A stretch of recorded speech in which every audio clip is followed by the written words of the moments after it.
Hello, electrostatics या आपल्या 8व्या चॅप्टरचं आजचं हे 7वं सेशन आणि आजच्या सेशनमध्ये आपण बघणार आहोत एक महत्त्वाचं derivation, electric potential due to an electric dipole.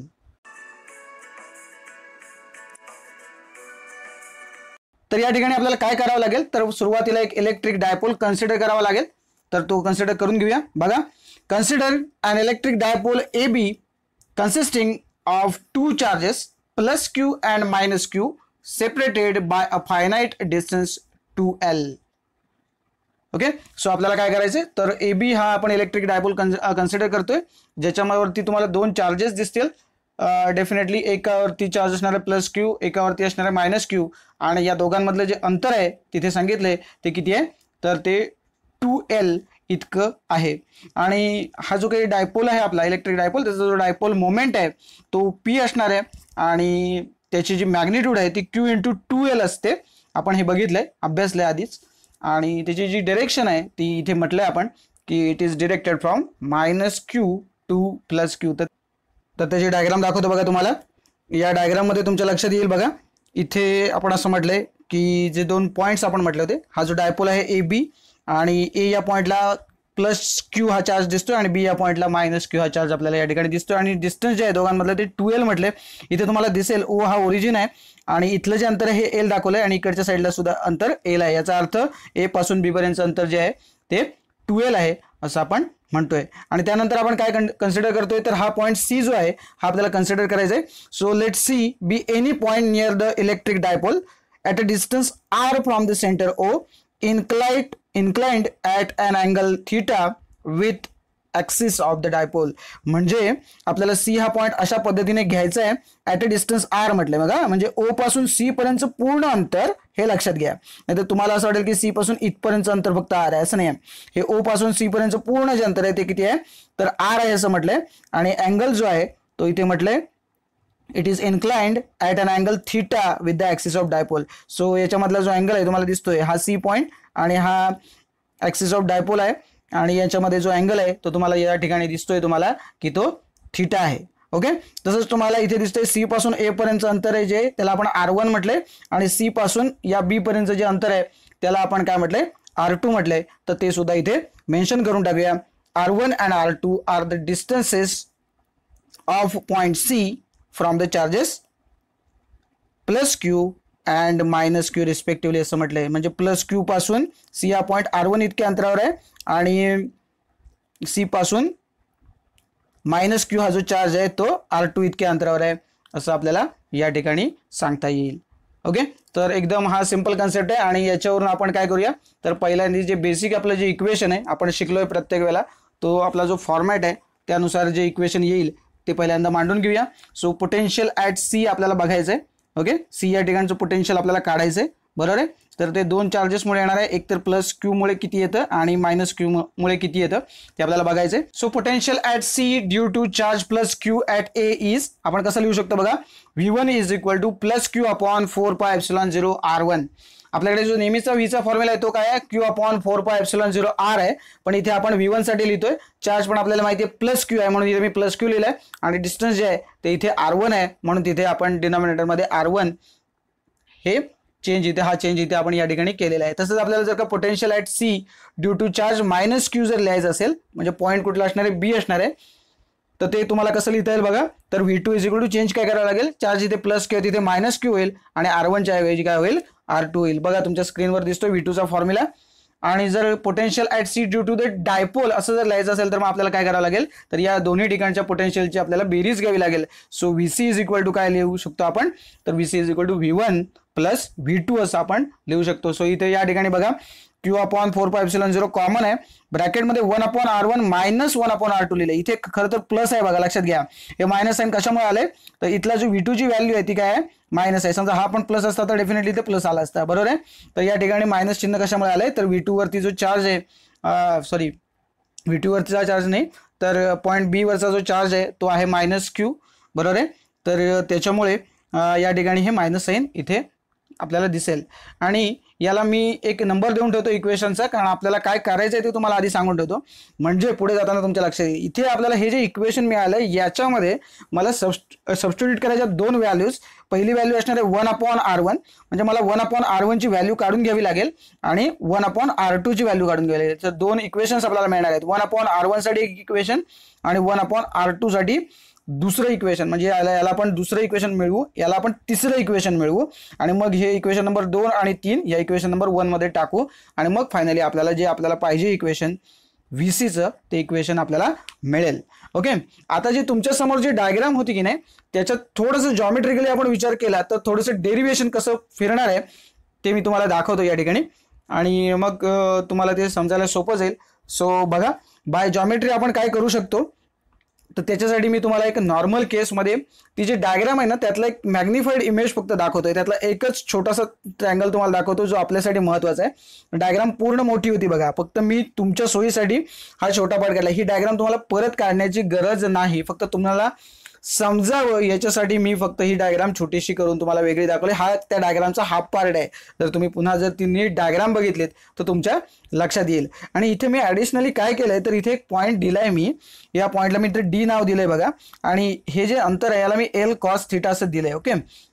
पुस्तकामध्ये डायग्राम जी होती त्याच्यामध्ये ते नव्हतं लिहिलेलं, कारण जर तुम्ही बघितलं आता जी मी तुम्हाला पहिली जी डायग्राम मेन डायग्राम दाखवली त्याच्यामध्ये L cos θ लिहिलेलं नाही आहे. तुम्ही लिहूही शकता, काय हरकत नाही.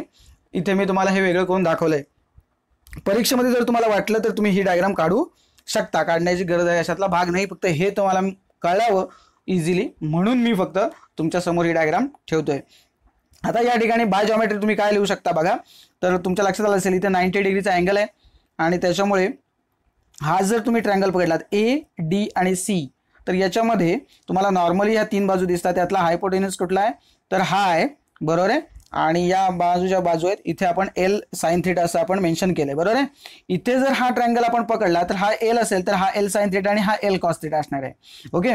हे इथे का सांगून ठेवलंय बघा, तर तुमच्या लक्षात येईल की ही जी पूर्ण C पासून O पर्यंत जे अंतर आहे ते किती होतं, R होतं, पण D पासून O पर्यंत अंतर किती आहे तर L cos θ आहे. मग जर आपल्याला CD काढायचं असेल तर काय होईल, R मधून L cos θ हे अंतर आपल्याला काय करावं लागेल, मायनस करावं लागेल, बरोबर आहे. त्यामुळे मी कसं लिहितोय बघा by geometry, R1 square is equal to, म्हणजे हा आपला कर्ण आहे, बरोबर, हायपोटेन्यूज आहे आपला हा, आणि R1 square is equal to काय होईल याचा स्क्वेअर L sin θ चा स्क्वेअर, म्हणजे हा इथे पहिली टर्म आली.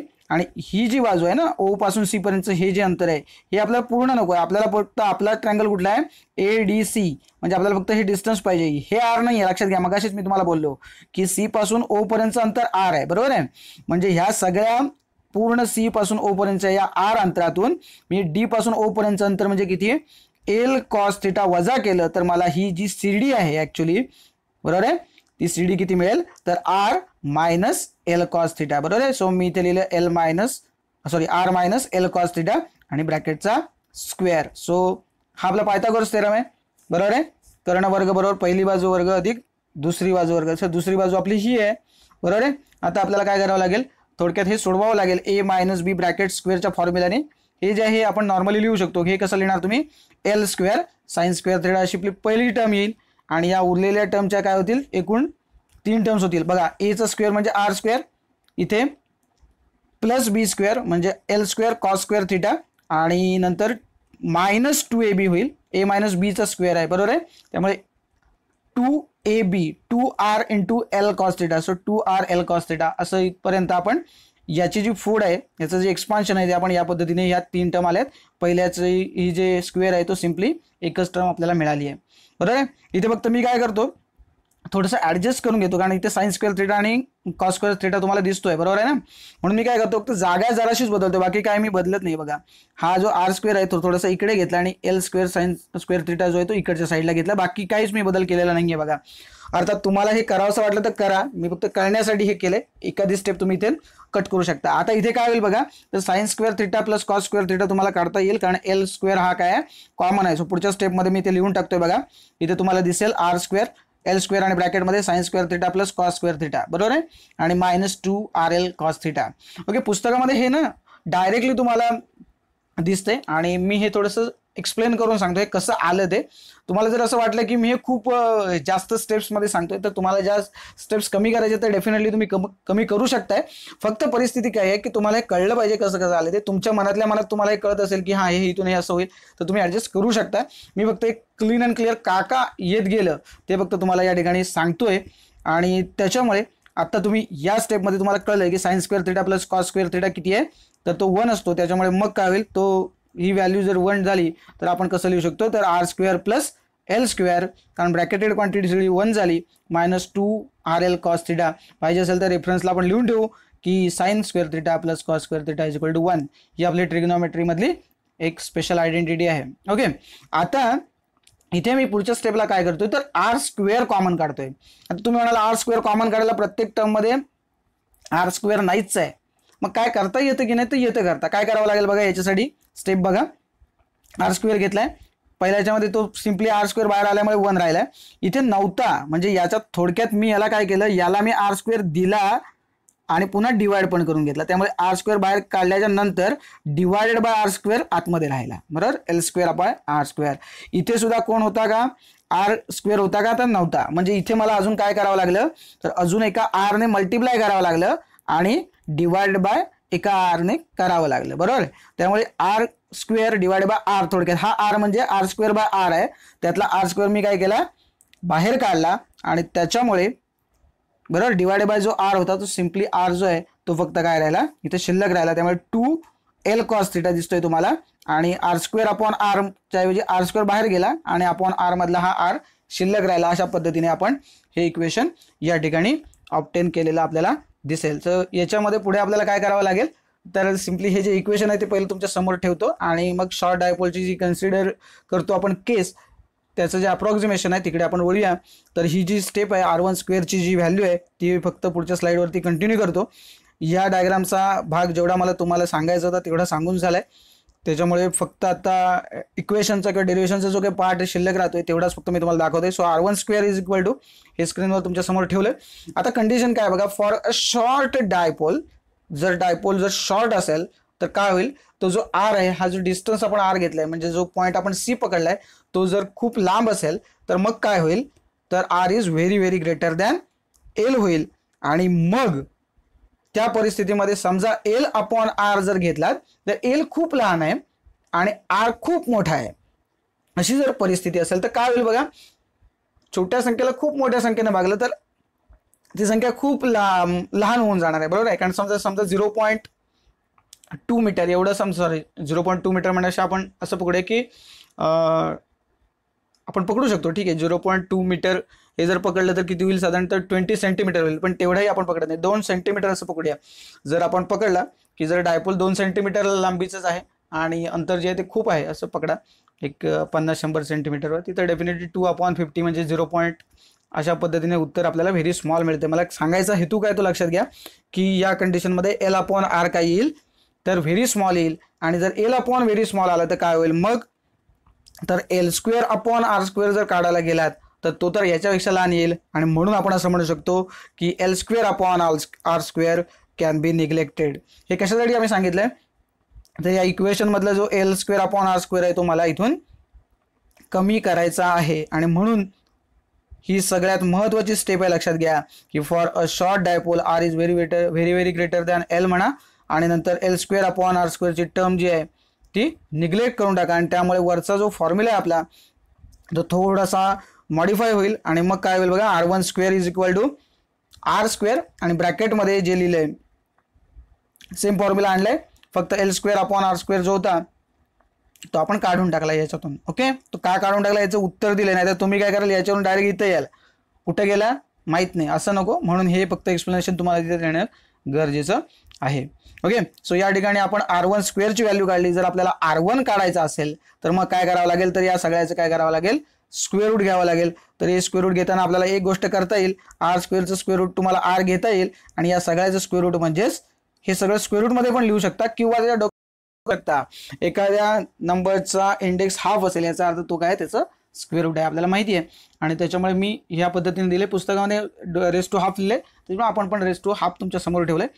ओके, आणि ही झाली R1 ची व्हॅल्यू. आणि मग आपण मी मागाशी तुम्हाला म्हटलं की 1/r1 ची व्हॅल्यू आपल्याला ऑब्टेन करायची आहे, तर त्याच्यामुळे आपण 1/r1 मग कसा लिहू शकतो बघा. तर 1/r1 इज इक्वल टू हे सगळं जे आहे ते उलटं करावं लागेल आपल्याला.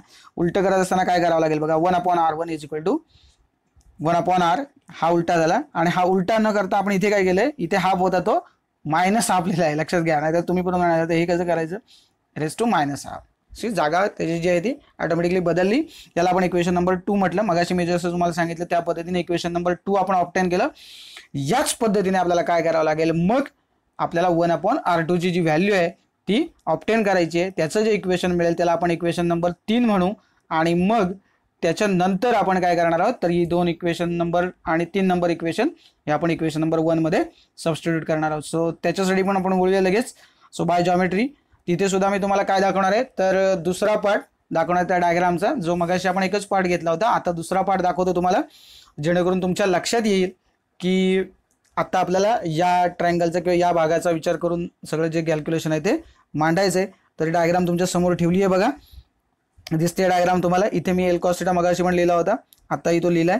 आता इथे तुम्हाला ए पॉईंट दिसत नाहीये बघा, बरोबर नाही, मी एवढाच फक्त कन्सिडरेशनमध्ये घेतलंय, बरोबर आहे. हे R2 हे अंतर तुम्हाला या ठिकाणी दिसतंय. तर आता इथे ट्रायंगल तुम्हाला दिसतोय बघा प्रॉपरली. आता या ठिकाणी जर बघितलात तर मगाशी जो R minus L cos theta घ्यावा लागला होता, इथे आपल्याला काय करावं लागेल, हा पूर्ण ट्रायंगल दिसतोय आपल्याला, बरोबर आहे. आणि या ठिकाणी मग काय होईल, ही पूर्ण जी रांग आहे, बरोबर आहे ना, हे पूर्ण अंतर, तर O पासून C पर्यंतचं अंतर आपण पकडलं होतं मगाशी R आहे, बरोबर आहे. आणि आता O पासून हे जे अंतर आहे ना या ठिकाणी, म्हणजे हे जे अंतर होतं आपण याला आपण नाव दिलेलं नाही आहे बघा, पण मग C पासून हा जो पॉईंट येईल तो किती येईल, तर डेफिनेटली इथे हा R आणि हे O पासून हे जे अंतर आहे ते किती आहे, तर एल कॉस थिटा आहे. म्हणजे C पासूनचा इथपासूनचा हा जो काही आपल्याला ही जी साईड आहे आपली ती किती मिळेल, तर R plus L cos theta मिळणार आहे. आपला कर्ण या ठिकाणी काय असणार आहे, R2 असणार आहे हायपोटेनस, आणि ही बाजू आहे ती एल साइन थिटा आपल्याकडे ऑलरेडी आहे. सो बाय जॉमेट्री आपण काय लिहितो, युजिंग पायथागोरस थेरम. मी लिहिलं नाही आहे बघा पायथागोरस थेरम वापरला वगैरे, असं तुम्हाला पाहिजे असेल तर तुम्ही लिहू शकता युजिंग पायथागोरस थेरम वगैरे, डेफिनेटली काही हरकत नाही. आणि मगासारखंच आपल्याला हे सोडवायचं आहे. आता हे मी थोडंसं फास्ट घेतो बघा, कारण काय होईल तुम्हाला हे कळलंय. आता याच्यामध्ये मगाशी A minus B bracket square formula वापरायचा होता, इथे या ठिकाणी तुम्हाला दिसतोय की A plus B bracket square, मगाशी मायनस होता आता प्लस झाला, त्यामुळे सायन्स थोडीशी बदलली आहेत बघा, बाकी काही नाही. त्यामुळे मी पुन्हा काही सांगत नाही. पुढच्या स्टेपमध्ये मी काय करतोय, तर हे sign square theta plus cos square theta 1 करतोय आपण मगासारखंच, बरोबर आहे ना. चिन्हांचा काही फक्त गोळ आहे, म्हणून मी आता हे बाजूला वगैरे पुन्हा स्वॅपिंग वगैरे करून घेत नाही या ठिकाणी, आणि मी डायरेक्ट तुम्हाला असं दाखवतोय R square plus L square plus 2RL cos theta. कारण आपण काय केलंय, तर त्याची मधली जी टर्म होती एल स्क्वेअर कॉमन काढून ब्रॅकेटमध्ये आपण sign square theta plus cos square theta घेतला होता, तो किती होतो, 1 होतो, ते मी या ठिकाणी लिहून ठेवतोय. ओके. आणि मगासारखंच मी आता काय करतोय, पुन्हा एकदा R स्क्वेअर मी कॉमन काढणार आहे. आता परत तुम्हाला ते सांगण्याची गरज नाही. तर या ठिकाणी काय होईल, R स्क्वेअर जर कॉमन काढला तर या ठिकाणी आपल्याला डेफिनेटली काय मिळेल, तर इथे 1 होईल, बरोबर. इथे L square upon R square मगाशी होता तसंच, फक्त साइन प्लस मायनसचाच एवढा फक्त फरक आहे, त्याच्यामुळे तुमच्या लगेच लक्षात येईल ते. ओके. प्लस 12 कॉस थिटा, आणखीन आता plus 12 cos theta upon R. आता पुन्हा एकदा या ठिकाणी तेच करायचं, काय करायचं, फॉर अ शॉर्ट डायपोल काय R is very very greater than L असं आपल्याला म्हणता येईल. सो ते म्हणून टाकू. So L by R is very small आणि implies L square by R square is very very small, so it can be neglected. मगाशी आपण नुसतंच इट कॅन बी निग्लेक्टेड असं मेन्शन केलं होतं, बरोबर आहे. सो जर हे आपण या पद्धतीने निग्लेक्ट करू शकत असू, तर मगाशी मी सांगितलं तसं ती जी टर्म आहे या ठिकाणची कुठली, एल स्क्वेअर अपॉन R स्क्वेअरची जी टर्म आहे ती आपल्याला फक्त काढून टाकायची आहे, तेवढी काढून टाकूया. आणि मगाशी ते मायनस साईन होता, इथे प्लस साईन आलं, एवढाच विषय आहे इथला. त्यामुळे मग R2 ची जर व्हॅल्यू घ्यायची असेल तर याचं स्क्वेअर रूट मगाशी सांगितलं तसंच, हे बघा इथे मी काय केलं, हा R आणि याचं स्क्वेअर रूट म्हणजे रेस टू हाफ, आणि 1/R2 जर आपल्याला लिहायचं असेल तर मग काय होईल, तर हे रिव्हर्समध्ये 1/R2 हा 1/R आणि याचा इंडेक्स जो हाफ होता तो मायनस हाफ झाला. याला आपण इक्वेशन नंबर 3 देऊ शकतो. आता हे इक्वेशन 3 पर्यंत मी थोडंसं फास्ट आलोय, कारण तुम्हाला कळलंय ऍक्च्युली की ते कसं येतंय ते, बरोबर. फक्त चिन्हांचाच फक्त फरक पडत होता म्हणून. Okay. So substituting equation number 2 and 3 in equation number 1, आणि आपण ही ज्या व्हॅल्यूज आहेत ते आपण पहिल्यांदा इथे सबस्टिट्यूट करून टाकूया. एक मोठंसं इक्वेशन आता आपल्याला मिळालं बघा, त्या व्हॅल्यू V1 आणि V2 ज्या होत्या त्या आपण इथे पुटअप केल्याच्या नंतर, आणि मग एकदम सोप्या पद्धतीने आपल्याला हे पुढे सोडवायचे. त्याच्यासाठी काय करायला लागेल, इक्वेशन पुन्हा कंटिन्युएशनसाठी पुढच्या स्लाइडवर ठेवूया आणि थोडासा त्याच्यात काय बदल करता येतो तर करूया, आणि एक बायनॉमियल एक्सपान्शन आपल्याला वापरायचं आहे, जे मॅथमॅटिक्समध्ये आपण ऑलरेडी शिकलोय, त्याचा वापर करून आपल्याला याचं उत्तर काढायचं आहे. तर हे इक्वेशन मी तुमच्या समोर ठेवलं. याच्यामध्ये फक्त बदल मी काय करतो बघा, हा जो आर आहे ना आपल्याकडे दिसतोय 1/r दोन्हीकडे दिसतोय तुम्हाला, तो फक्त मी काय करतो बाहेरच्या साईडला घेतो, कारण का दोन्ही टर्ममध्ये 1/r आहे. तो सिम्पली मी 1/r जर बाहेर घेतला कॉमन तर काय होईल, हे नुसते ब्रॅकेट्स राहतील आणि हा जो आर आहे तो मी इथे बाजूला देऊन टाकेन. 1/r जर असं लिहायचं असेल मला तर मी हे असं लिहू शकतो बघा, इथला 1/r काढला आणि तो आर मी इथे दिलाय बघा, डिनॉमिनेटरमध्ये आर एक्स्ट्रा झालाय बघा आता. ओके, एखादा 1/r असं लिहिलं तरी हरकत नाही. ओके, शेवटी हिशोब तोच आहे. सो त्या पद्धतीने लिहून टाका. आणि इथे मी बायनॉमियल एक्सपान्शन वापरणार आहे याच्यासाठी, या टर्मसाठी सुद्धा आणि या टर्मसाठी सुद्धा.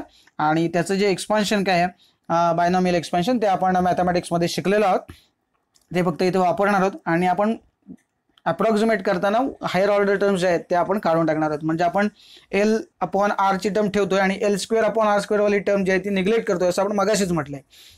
ओके, त्यामुळे इथे काय होणार आहे बघा, अप्रॉक्सिमेशन आहे बायनॉमियल एक्सपान्शनमुळे आलेलं. तर याचं उत्तर बघा, या पहिल्या टर्मचं उत्तर हे येतं 1 + L/r cos θ. आणि इथे येताना मात्र काय होईल, उलट होईल 1 - L/r cos θ.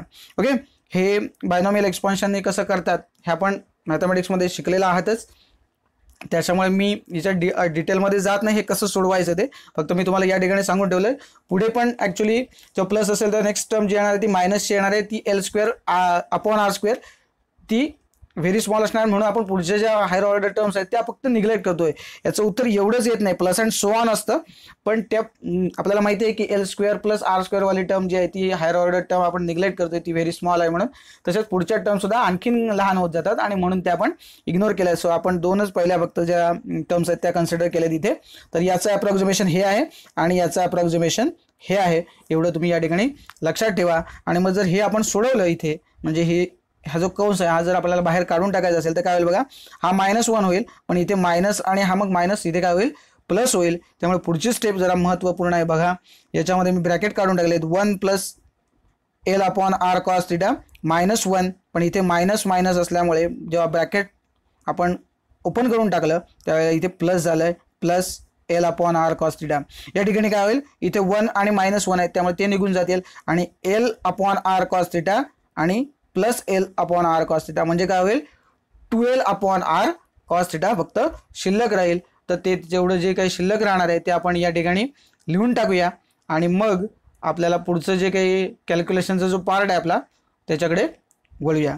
ठीक आहे, तर बघा स्क्रीनवरती मी काय केलंय, तर जे 1 आणि 1 होते ते आपण कॅन्सल करून टाकले आणि इथे मी तुम्हाला सांगितलं त्या पद्धतीने L/r cos θ plus L/r cos θ म्हणजे काय शिल्लक राहील, तर 2L/r cos θ शिल्लक राहील. आणि हे थोडंसं वेगळ्या पद्धतीने आपण मांडतोय आणि काय लिहितोय बघा, आणि का लिहितोय ते पण सांगतोय, 1/4πε0 × p cos θ/r². आता हे कुठून आलं तर तुम्हाला इथे दिसतंय बघा Q/2L. मग अशी आपण डिस्क्रिप्शनमध्ये म्हटलं होतं की Q × 2L म्हणजेच काय आहे तर P आहे. ओके, सो ते मेन्शन केलं होतं. आणि तसंच इथे तुम्हाला दिसतं बघा, इथे R आहे आणि इथे R आहे, त्यामुळे R² इथे घेतलाय एकत्र 1/, या ठिकाणी तुम्हाला दिसतंय. आणि Q/2L च्या ऐवजी आपण काय टाकलंय तर P टाकलाय आणि म्हणून इथे पुढे P × cos θ आलंय. ओके, सो ब्रॅकेटमध्ये आपण लिहून टाकूया की P = Q × 2L. सो हे Q × 2L म्हणजे कोण आहे, P आहेत, आणि हा R आणि R म्हणजे R² आहे, तो फक्त या साईडला दिलाय आणि हा P cos θ आहे. ओके, सो या पद्धतीने तुम्ही हे इक्वेशन जे आहे हे आपलं फायनल इक्वेशन आहे. फक्त जर वेक्टर फॉर्ममध्ये लिहायचं असेल तर ते कसं लिहायचं ते तुम्हाला दाखवतो. परीक्षेमध्ये फक्त डेरिव्हेशन जर नुसतं विचारलं असेल तर इथे येऊन थांबा, काही हरकत नाही, पुढे जाण्याची गरज नाही. फक्त वेक्टर फॉर्ममध्ये समजा त्यांनी सांगितलं असेल, समजा 3 मार्काला हा प्रश्न इथे आलाय आणि express it in vector form असं जर असेल तर तुम्हाला एक्सप्रेस करून दाखवावं लागेल वेक्टर फॉर्ममध्ये. तर वेक्टर फॉर्मकडे एक नजर टाकूया आपण. वेक्टर फॉर्ममध्ये हे आपल्याला असं लिहिता येईल बघा, VC = 1/, बाकी सगळे तुम्हाला माहिती आहेत, हे कॉन्स्टंटच आहेत, फक्त काय होईल P⁻.r⁻r³ असं केलंय बघा, बरोबर आहे. इथे R³ का आलंय ते पण तुम्हाला सांगतो बघा. इथे P cos θ होता, इथे PR cos θ असतं तर तुम्ही काय लिहू शकला असतात P⁻.r⁻, म्हणजे इथे आपल्याला R नव्हता, बरोबर आहे. त्यामुळे इथे आपण एक R ॲडजस्ट केलाय, त्यामुळे वरती एक R आल्यामुळे डिवायडेड बाय आपण R³ केलंय. असा भाषेमध्ये जर तुम्हाला सांगितलं तर तुम्हाला ते इझिली कळू शकेल, बरोबर आहे ना, की P⁻.r⁻, कारण इथे R नव्हता म्हणून याला मी एक R दिला, बरोबर आहे, आणि इथे R दिला म्हणून इथे मी काय केलं याला जर आर देतोय न्यूमरेटरला तर याला सुद्धा आर द्यावा लागेल, म्हणजे पी आर कॉस थिटा मग काय होईल P bar dot R bar आणि मग डिवायडेड बाय काय शिल्लक राहील, याला एक आर दिल्यामुळे आर क्यूब असंही लिहू शकता. किंवा आणखीन कसं एक लिहू शकता बघा, ही जर तुम्हाला लिहायचं असेल तर एवढं लिहिलं तरी हरकत नाही वेक्टर फॉर्ममध्ये, पण दुसरा फॉर्म पण तुम्हाला दाखवून देतो. V C is equal to 1/4πε0 P bar dot R cap केले. हां बघा, R cap divide by R square. आता इथे आर स्क्वेअर का, कारण आर कॅप आपल्याला माहिती आहे आर कॅपच्या ह्याच्यामध्ये आपण 11वीमध्ये शिकलोय ॲक्च्युली युनिट वेक्टर. तर तिथे काय आहे, जर तुम्हाला युनिट वेक्टर काही माहीत नसेल तर 11वीच्या सेक्शनमध्ये तुम्ही जाऊन बघू शकता. 11वीच्या आपल्या चॅप्टर 2 मध्ये युनिट वेक्टर कसा डिफाईन करतात. सो आर कॅप म्हणजेच काय आहे ॲक्च्युली, तर आर कॅप म्हणजे आर बार अपॉन आर. ठीक आहे, जर तुम्ही इथे बघितलात तर इथे समजा तुम्ही आर बार हा बघा, बरोबर आहे, तर आर बार अपॉन आर म्हणजे जर तुम्ही इथे आर बार टाकला असतात तर मग तो हा आला असता, बरोबर, आर बार, बरोबर. सो आर बार आर कॅपची किंमत जर तुम्ही या ठिकाणी टाकली तर काय होईल, simply R bar upon R, म्हणजे पुन्हा या पॉईंटला तुम्ही येऊ शकता. त्यामुळे जर आपण कॅप करत असू तर मग हे आर स्क्वेअरच राहील. ओके, या पद्धतीने आपण वेक्टर फॉर्ममध्ये हे एक्सप्रेस केलेलं आहे. आणि त्याच्यामुळे आता याच्यामधला जो मेन पार्ट होता तो आपण संपवला आहे, पण वळतोय आपण याच्यातल्या काही स्पेशल केसेसकडे. एकदम सिम्पल केसेस आहेत, याच्यामध्ये काही फार अवघड नाही आहे, पण परीक्षेला या सुद्धा विचारल्या जाऊ शकतात. त्यामुळे नजर टाकूया यातल्या स्पेशल केसेसवरती. पहिली केस बघा काय आहे, potential at an axial point. Okay, axial point म्हणजे दोन पॉईंट असू शकतात, थिटा इज इक्वल टू 0 असू शकतो किंवा थिटा इज इक्वल टू 180 असू शकतो. सो टुवर्ड्स प्लस क्यू असेल किंवा टुवर्ड्स मायनस क्यू असेल. तर आपण फॉर्म्युला कसा लिहू शकतो, याच्यासाठी मी तुम्हाला पहिल्यांदा तो फॉर्म्युला आणून दाखवतो, तो समोर ठेवतो तुमच्या. हा कच्चा आहे, हे फक्त तुम्हाला दिसण्यासाठी कळण्यासाठी मी तुम्हाला हा फॉर्म्युला इथे आणून दाखवला आहे आणि याच्यावरून मी तुम्हाला फक्त सांगणार आहे. समजा थिटा 0 असेल किंवा थिटा 180 असेल तर काय होईल बघा. समजा थिटा 0 झाला तर कॉस 0 किती आपल्याला माहिती आहे, कॉस 0 1, म्हणजे या ठिकाणी काय होईल 1/4πε0 पी अपॉन आर स्क्वेअर असं सिम्पली उत्तर राहील, बरोबर. तेव्हा कॉस थिटाची व्हॅल्यू किती, कॉस 0 1 आहे म्हणजे +1 आहे, त्यामुळे याचं उत्तर तेव्हा काय येईल प्लसमध्ये येईल. पण समजा 180 असेल तर काय होईल मग, तर कॉस 180ची व्हॅल्यू आहे -1. ओके, सो कॉस 180 जर -1 असेल तर याचा अर्थ असा आहे की हे उत्तर मग तेव्हा किती येईल 1/4πε0 पी इंटू -1/r², म्हणजे मायनस चिन्ह येईल. म्हणून याचं उत्तर काय होईल ते तुम्हाला दाखवतो बघा स्क्रीनवरती. V axial is equal to +or-1 divided by 4πε0 into p/r². हे +or-1 का आलेत, तर जर थिटा 0 असेल तर इथे +1 राहील आणि थिटा जर 180 असेल तर किती राहील -1 राहील. सो या दोन्ही चिन्ह वापरले, दोघांसाठी वेगवेगळे फॉर्म्युले मी लिहू शकलो असतो. व्ही ॲक्सियल याच्यासाठी जर थिटा 0 असेल तर काय लिहू शकतो 1/4πε0 p/r² आणि 180 साठी कसं लिहू शकतो -1/4πε0 इंटू p/r², या पद्धतीने. सो ही जी व्हॅल्यू आहे it is the maximum value of the potential, आणि म्हणून ते पण मेन्शन करून टाकूया this is the maximum value of the potential. हा फॉर्म्युला तुम्ही इथे लिहू नका, हे कच्चं काम आहे म्हणून मी तुम्हाला दाखवलं. नाही तर काय होतं, काही मुलं नोट्स लिहिताना हे इकडे कोपऱ्यातलं लिहून ठेवतात, लिहू नका, काहीतरी जरा समजून करा. काही लोक काय करतात ते ऐकत बसत नाही मी काय सांगतोय ते, आणि ते आपलं दिसतंय ते आपलं रट्टा मारत जायचं, असं करू नका. आपलं काम काय समजून घेणं आणि मग लिहिणं हे करा आधी मुळात. आणि या गोष्टी केल्या जात नाहीत आणि मग वेळासारखं काहीतरी करून ठेवता, तर तसं काही करू नका. आणि दुसरी जी केस आहे ती आपण बघणार आहोत ती काय आहे, तर potential at equatorial point. Okay, so या ठिकाणी काय होईल, थिटाची किंमत किती होईल 90 होईल. आणि मग तुम्हाला माहिती आहे 90 म्हणजे कॉस 90 आणि कॉस 90 0 आहे. त्यामुळे जर कॉस 90ची जर व्हॅल्यू या ठिकाणी तुम्ही टाकली 0, न्यूमरेटरमधलीच व्हॅल्यू जर 0 आली तर ऑटोमॅटिकली ही सगळी जी व्हॅल्यू आहे ती काय होईल ऑटोमॅटिकली 0 होईल. सो व्ही इक्वेटर डायरेक्टच मी लिहून टाकतो, V equator is equal to 0. मग पाहिजे तर व्हॅल्यू सबस्टिट्यूट करून दाखवू शकता. मग सगळं कॉस थिटा मग तो कॉस 90 मग तो 0 झाला आणि मग 0 असं तुम्ही दाखवू शकता, तुम्हाला जर थोडंसं स्टेप्स वाढवून जर दाखवायचं असेल तर. पण V equator is equal to 0 directly तुम्हाला कळलंय. सो हेन्स आपण काय लिहू शकतो, hence the potential at any point on the equatorial line of the dipole is 0. MCQ साठी कदाचित विचारलं जाऊ शकतं.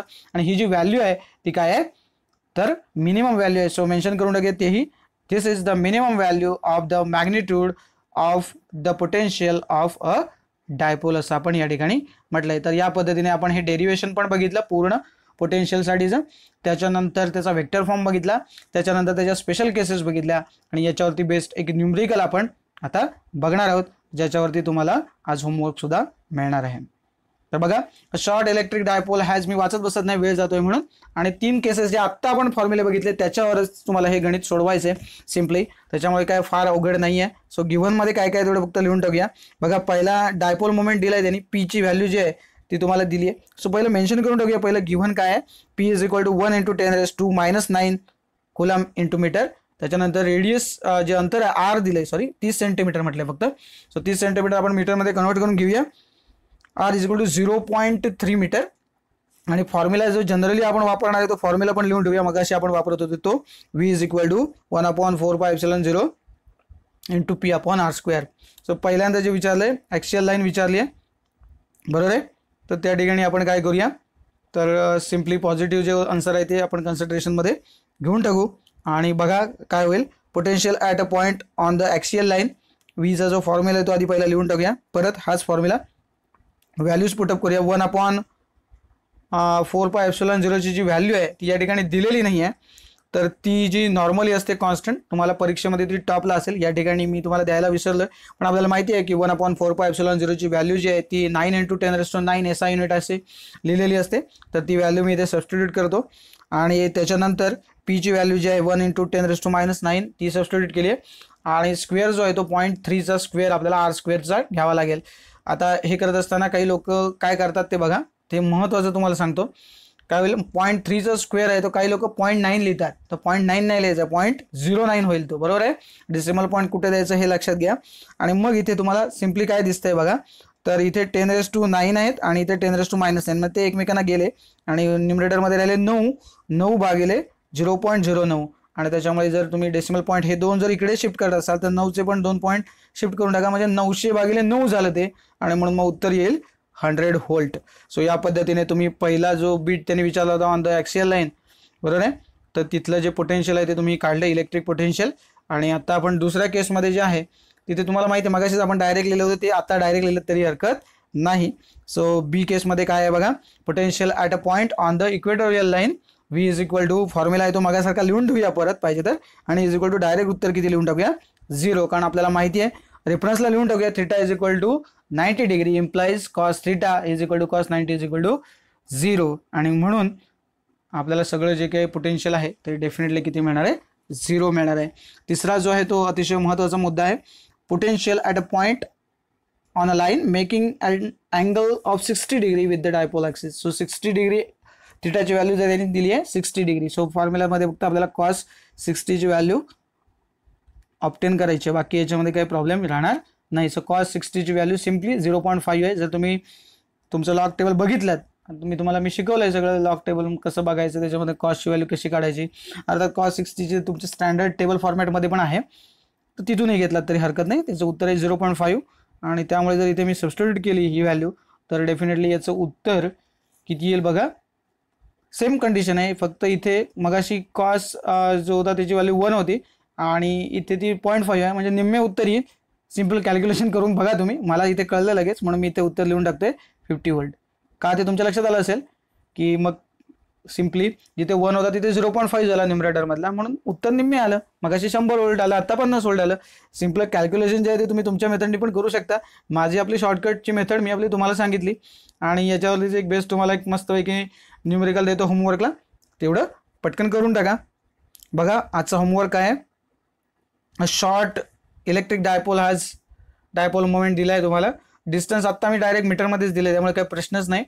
आणि सगळ्यात महत्त्वाचं काय आहे बघा, शेवटचा जो अँगल आहे ना तो मी मुद्दाम असा दिला आहे 25 डिग्री 51 मिनिट असं दिलं आहे. तर तुम्हाला कशासाठी हे सांगितलं आहे, कारण तुम्हाला कॉस रिव्हर्समध्ये कसं बघायचं हे पण मी तुम्हाला शिकवलं आहे, बरोबर ना. मागच्या आपण सेशनमध्ये जे लॉग टेबलचा पार्ट आपण बघितला, how to use log table, त्याच्यामध्ये पहिले 2 बघितल्यानंतर आपण साईन बघितला, नंतर कॉसचं पण एक बघितला, मला वाटतं त्याचा तो पार्ट 4 आहे आपला. त्याच्यामध्ये मी तुम्हाला शिकवलं की तो अँगल कसा बघायचा, बरोबर आहे ना. तर डेफिनेटली तुम्ही ते बघून त्याचं उत्तर लिहू शकता. आणि सोपं आहे गणित, मीटरमध्ये पण कन्व्हर्जन काही करायचं नाही. आणि तिन्ही उत्तर जे आहेत, अर्थात दुसरं उत्तर तुम्हाला माहिती आहे ते किती येणार आहे, तर 0 येणार आहे. या पद्धतीने तिन्ही जे पार्ट आहेत, तिन्ही बीट्स तुम्हाला जे विचारलेत, ओके, सब क्वेश्चन्स जे आहेत ते सॉल्व करा आणि तुमचा जो होमवर्क आहे तो मला सेंड करा.